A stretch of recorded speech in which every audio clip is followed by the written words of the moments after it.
Evangelio de nuestro Señor Jesucristo según San Lucas. Gloria a ti, Señor.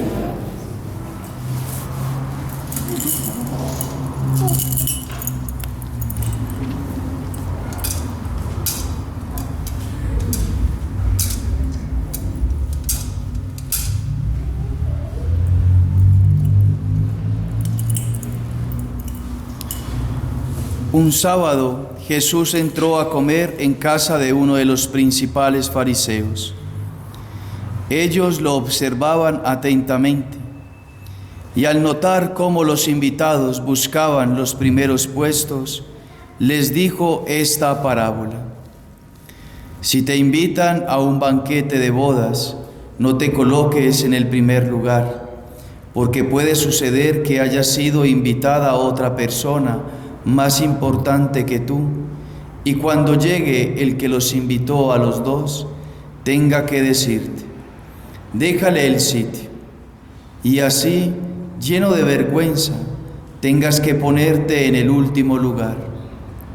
Al contrario, cuando te inviten, ve a colocarte en el último sitio, de manera que cuando llegue el que te invitó, te diga, amigo, acércate más, y así quedarás bien delante de todos los invitados, porque todo el que se eleva será humillado, y el que se humilla será elevado.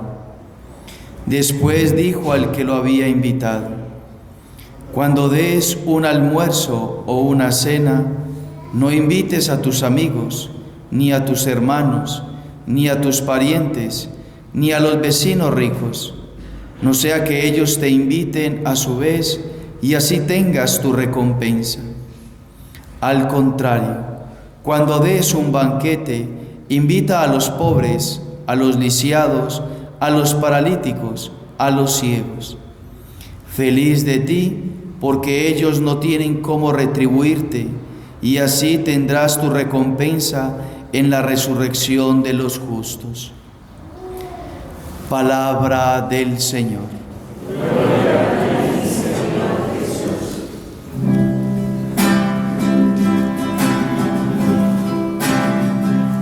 Si soy fiel a poco, Él me confiará más.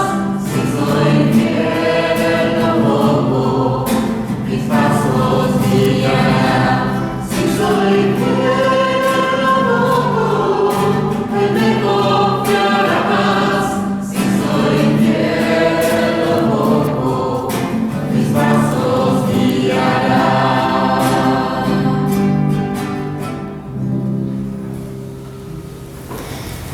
Queridos hermanos, con gran alegría celebramos el Día del Señor, el día en que Cristo ha vencido la muerte, que ha resucitado y nos ha redimido por amor a nosotros. Todo lo hizo el Señor por amor a nosotros. No hay nada que Él haya hecho, realizado, obrado, si no es pensando en nuestra felicidad. Y hoy el Señor nos invita a pensar y a meditar en la liturgia de la palabra, en la realidad, en la verdad de aquello que somos nosotros y que tenemos que buscar, vivir la realidad, la verdad que somos. Pero para poder nosotros comprender esa realidad, esa verdad, pues tenemos que primero, creo yo, pensar en lo que es Dios. Y pensando lo que es Dios y qué es Él en su esencia, evidentemente ya ahí Él nos enseñará. San Juan en su primera carta nos dice que que Dios es amor. Dios es amor. Pero también el Señor dijo algo interesante en el Evangelio de San Juan. Aprended de mí que soy manso y humilde de corazón. Yo soy humilde de corazón. Dios es amor. La esencia de Dios es el amor, pero evidente que el que ama debe ser humilde. Dios, que es el amor, la verdad de Dios, que es el amor, tenemos que decir y afirmarlo que Dios es humilde también. Y eso lo afirma San Francisco de Asís. Deus es humilitas. Dios es la humildad. Dios no tiene la humildad, no, Dios es humildad. Nosotros podemos tener actos de humildad, pero no somos humildes. Nuestro ser está afectado por el pecado original que nos manchó y tenemos la concupiscencia, pero Dios nos había creado humildes. Dios, que es humilde, había creado al hombre y a la mujer humildes. Eran sumisos, obedientes, amaban, pensaban siempre en Dios, y Adán pensaba en ella, tanto que dijo: esta sí es carne de mi carne y hueso de mi hueso, sangre de mi sangre. Esta es como yo. O sea, la miraba a ella y se vislumbraba. Después del pecado original ya no piensa en ella, piensa en él mismo. Y lo mismo Eva, ya no piensa en él, sino que piensa en ella.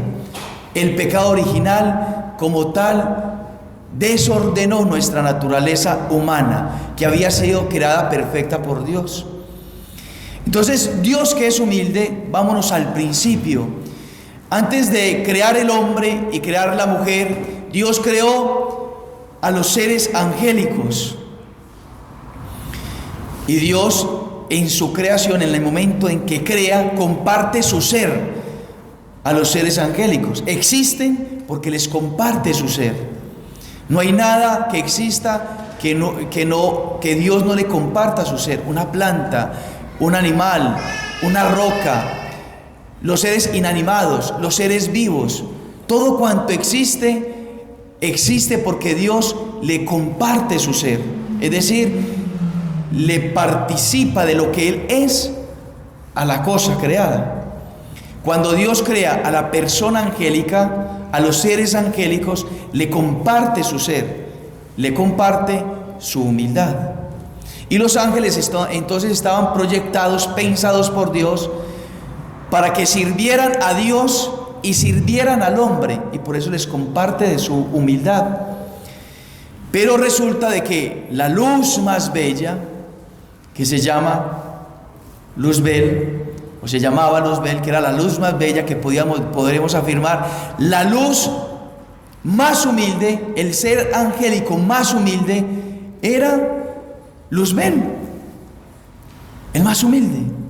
Pero resulta que cuando Dios le pone una prueba, ¿y cuál era la prueba? Que Dios iba a crear el hombre, Dios iba a crear al ser humano, y Dios mismo, la segunda persona de la Santísima Trinidad, dice Santo Tomás de Aquino, se iba a hacer semejante al hombre.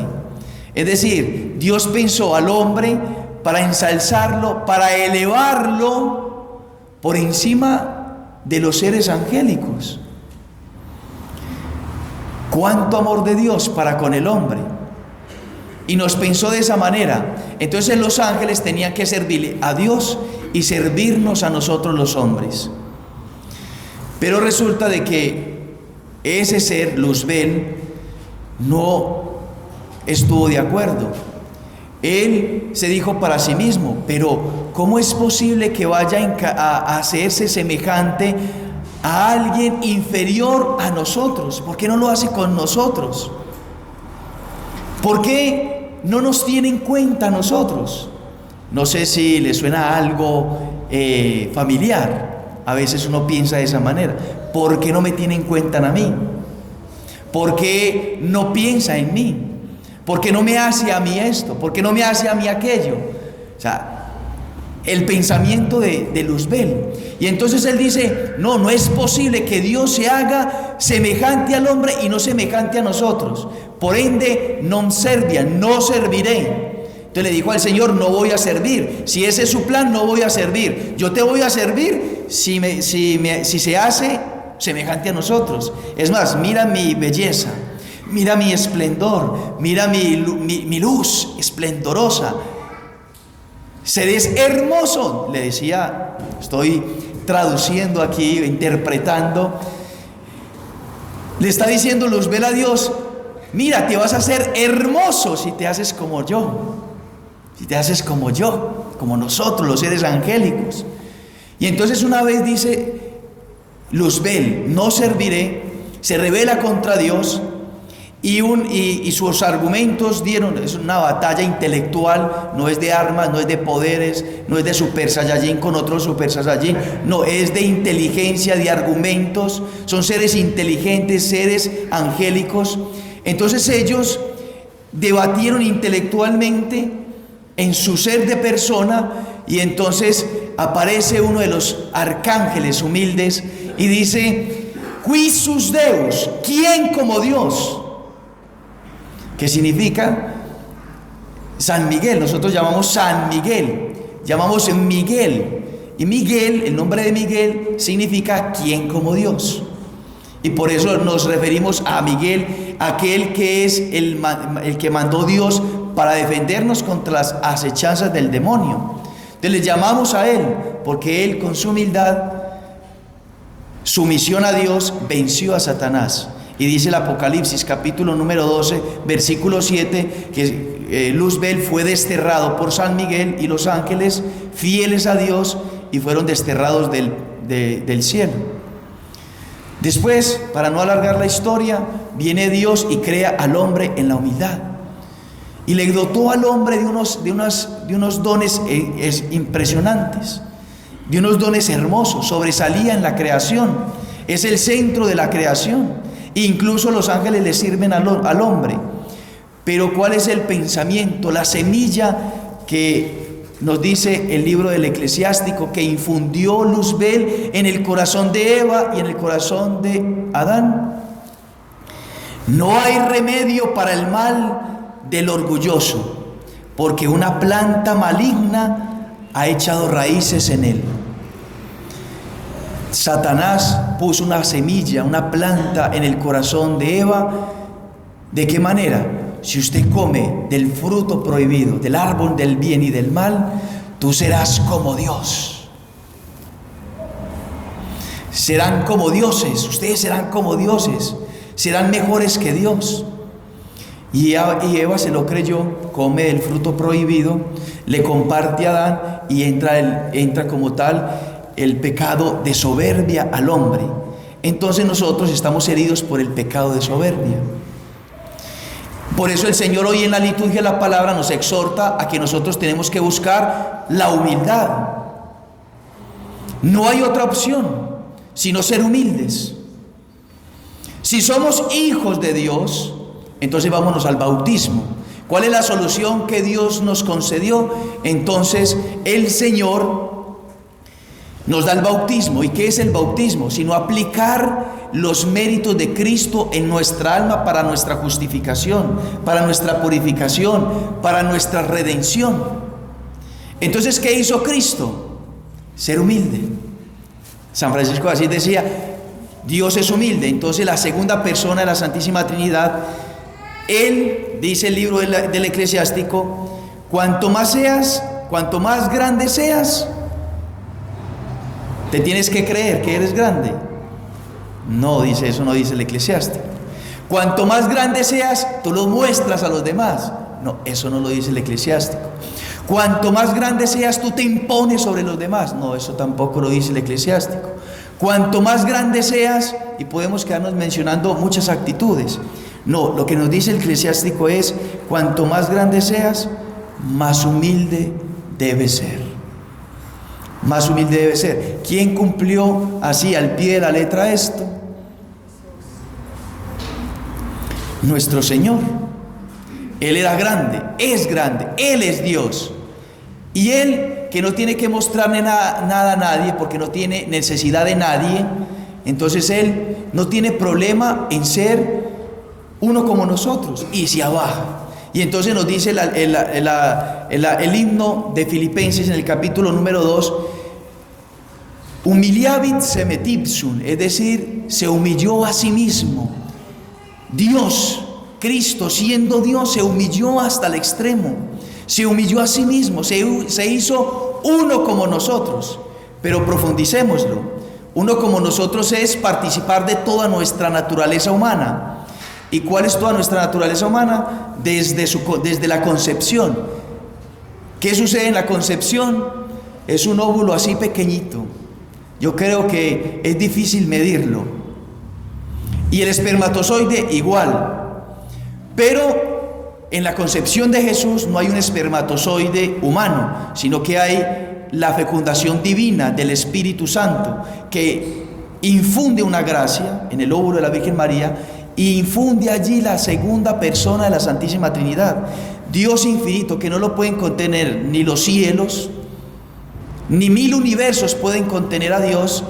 Él se hace tan pequeño que se introduce en un óvulo diminuto.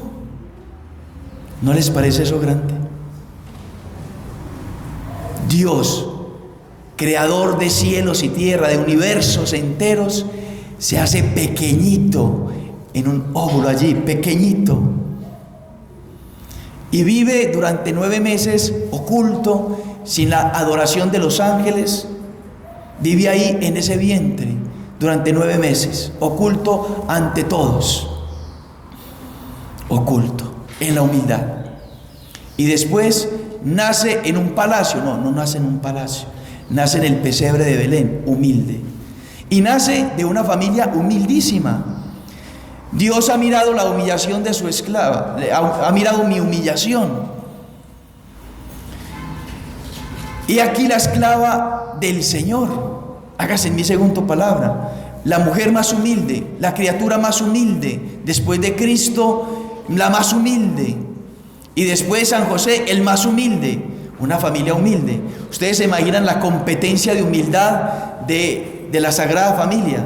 ¿Quién es el más humilde? Mientras que en nosotros la competencia es quién es el que más tiene la razón, quién es el que más es inteligente, quién es el que más puede, el que más tiene fuerza, el que más. En la Sagrada Familia era el que menos. Porque ellos se humillaban. Y esa humillación no es disminuir a la persona, sino que cuando hay una humillación por un fin grande y mayor, que es la redención humana, por amor al Padre Celestial, por amor a Dios, esa humillación se torna una elevación a lo más alto, asemejarse a Dios. Y entonces la Virgen María, la más humilde, le servía a San José.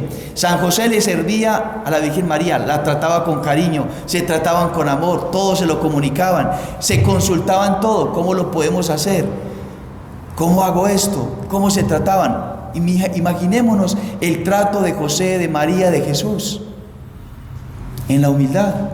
Nunca una imposición, nunca una elevación de la voz, nunca una pelea, nunca. Porque vivía la humildad. Y es a través de la humildad que Dios quiso redimir. Como el pecado fue de soberbia, de Satanás, el pecado fue de soberbia de Adán y Eva, Dios tenía que entonces redimirnos a través de la humildad de la Sagrada Familia. Y a eso estamos llamados nosotros. Entonces en esa humildad de Cristo viene predicando, y el Señor predica y predica, y el Señor le humillan, no le tienen en cuenta, la gente no se convierte, no le hacen caso. Cuando ya parecía que ya le estaban haciendo caso en la multiplicación de los panes, Él empieza a predicar de la verdad de la Eucaristía, de que se va a quedar en el pan y en el vino como alimento nuestro. Y entonces Él afirma eso, y las personas dicen: no, eso es muy duro para nosotros creerlo. Y se apartaron y se fueron. Y en la humildad de Cristo no les renegó, no los acusó, no los insultó, no les dijo: ustedes ¿por qué se van? Los dejó, son libres. Pero Él siguió predicando, y su predicación lo llevó a la muerte, a morir humildemente, de la manera más ignominiosa, más nefasta como pudiese morir una persona. Y Él siempre fue humilde, con la esclava del Señor allí a los pies, con la humilde. Todo ese misterio divino, todo ese misterio de Cristo, a nosotros se nos aplica en el momento del bautismo. Esa vida de Cristo que hemos acabado de narrar y hecho conciencia es lo que a uno se le infunde en el momento del bautismo. Pero eso tenemos nosotros que vivirlo, tenemos que desarrollarlo en nuestra vida, tenemos que ejercerlo, hacer un esfuerzo para vivirlo. Y si nosotros nos ponemos a ver el mundo de hoy, el mundo en la historia, cuando una persona ha elegido ser una persona soberbia se queda sola.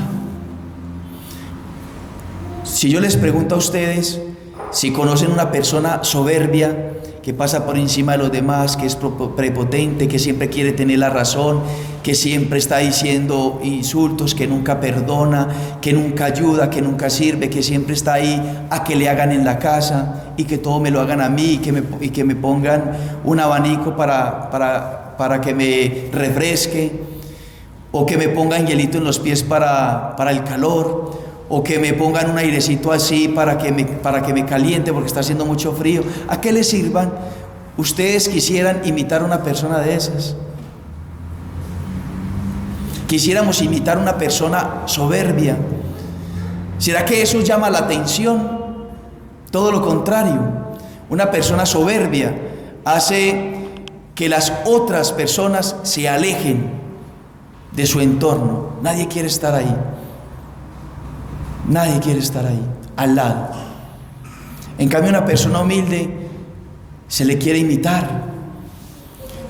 ¿Quién nos quisiera estar horas y horas junto a la Virgen María, la humilde esclava del Señor? ¿Quién no quisiera estar al lado de un San José, de un Padre Pío, de un San Luis, papá de Santa Teresita, de una Santa Celia, mamá de Santa Teresita? ¿Quién no quisiera estar al lado siempre de aquellas personas humildes? De esas personas humildes. A eso estamos llamados nosotros, y por eso el Señor hoy en el Evangelio pues nos habla de que nosotros tenemos que humillarnos. El que se humilla será elevado. Nosotros tenemos que hacer un ejercicio aquí en la tierra. ¿Cuál es ese ejercicio? El mismo de Cristo, a bajarnos,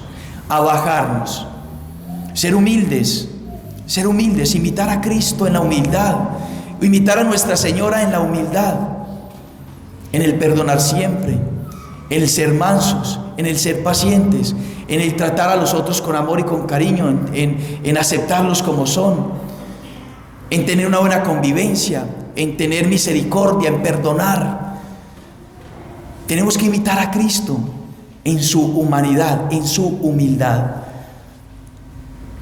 a Nuestra Señora. Porque si no, el que se eleva será humillado. ¿Y cuál es la humillación? La humillación para el soberbio es quedarse solo y después ser mandado a sufrir eternamente. Los soberbios no entran al reino de los cielos. No se entra. Por eso el domingo anterior se predicaba de que había que pasar por la puerta estrecha. Y la puerta estrecha es muy pequeñita. Hay un signo muy lindo, y con esto termino, se me va el nombre, en la Basílica de la Natividad allá en Nazaret, porque para poder entrar, uno tiene que agacharse, tiene que pasar arrodillado. La puerta que hay es del tamaño de un niño, y aquel que quiera entrar tiene que abajarse, tiene que inclinarse, arrodillarse y entrar. Y eso significa, ante el misterio de la encarnación, el hombre tiene que abajarse, tiene que reconocerse como es. Somos pecadores, somos criaturas que dependemos de Dios, dependemos de los demás. Nosotros dependemos de las personas más, entre comillas, insignificantes, las personas en las que menos pensamos, en los campesinos, aquellos que labran la tierra para darnos alimento. Dependemos de ellos. Entonces, ¿de qué nos engrandecemos? Entonces, como decimos, o como dice San Pedro en su primera carta, humillémonos delante de la poderosa mano de Dios. Hay que humillarnos, hay que ser pequeños, hay que ser simples, ser humildes para poder entrar al reino de los cielos. ¿Cómo se restaura una familia? Que el esposo y la esposa empiecen a competir quién es el más humilde. ¿Cómo se restaura la relación entre papá y mamá? Entre hijos y padres. Una competencia de humildad. Yo voy a proponerme a ser humilde. No voy a contestar, voy a obedecer, voy a tratar con cariño, voy a abrazar, voy a hacer lo que me digan, voy a ser dócil. O sea, competencia de humildad. Queremos restaurar nuestras familias, humildad. Queremos restaurar esta nación, humildad. Reconocer lo que somos, dependemos de Dios, que tenemos que obedecer a Dios. Queremos cambiar el mundo entero. El hombre tiene que reconocer que es criatura y que necesita de Dios. Pidámosle a Nuestra Señora, la Virgen María, que nos ayude, que nos dé su gracia, que nos dé su virtud, esta virtud tan hermosa, la cual le adornó a ella, para que nosotros, ejerciéndola y viviéndola día a día, podamos alcanzar la vida eterna. Que así sea.